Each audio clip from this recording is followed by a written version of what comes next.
In figure, PS by SQ equal to PT by TR and angle PST equal to angle PRQ.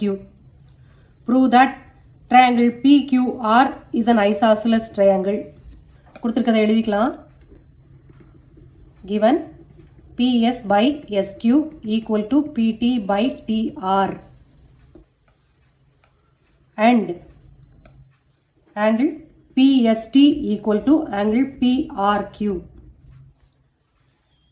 இந்த STன்ற லைனை PQவை PS by SQ equal to PT by TR அப்படின்னு divide பண்ணுது.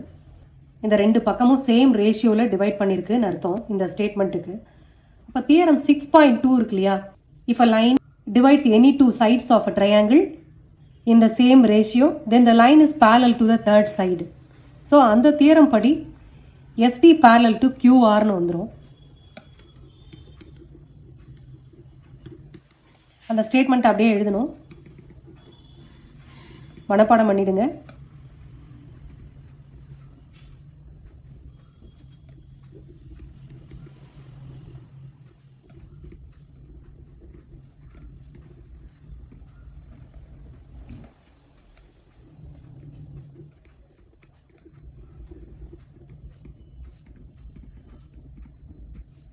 இந்த theorem படி ST parallel to QR அப்படின்னு கிடைச்சிடும்.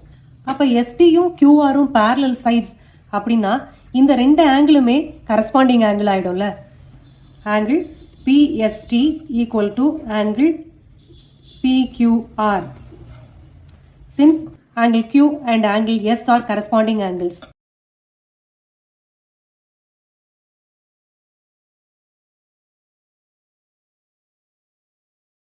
இது ரெண்டும் கரஸ்பாண்டிங் ஆங்கிள்னால இது ஈக்குவல் ஆயிடுச்சு. இது ரெண்டும் ஈக்குவல். ஆனால் ஏற்கனவே என்னன்னு கொடுத்துருக்காங்க, இந்த ஆங்கிளும் ஈக்குவல்னு கொடுத்துருக்காங்க. ஸோ அப்போ இந்த ரெண்டு ஆங்கிளுமே ஈக்குவல் ஆகிடும்.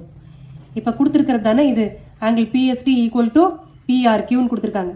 இந்த ரெண்டு ஆங்கிளும் ஈக்குவல்னு கொடுத்துருக்காங்க. இப்போ நம்ம இந்த ரெண்டு ஆங்கிளும் ஈக்குவல்னு எடுத்திருக்கோம். ஸோ ரெண்டுத்தையும் கம்பேர் பண்ணும்போது இந்த ரெண்டு ஆங்கிளும் ஈக்குவல்னு வந்துடும்.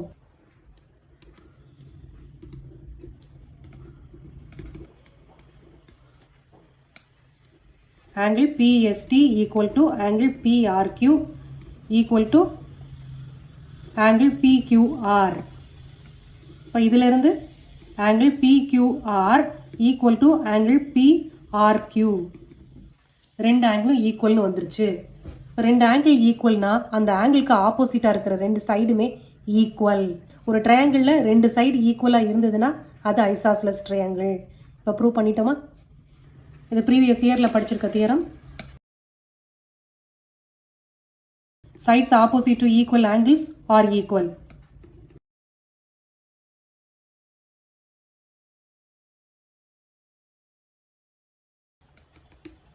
Therefore, PQ equal to PR.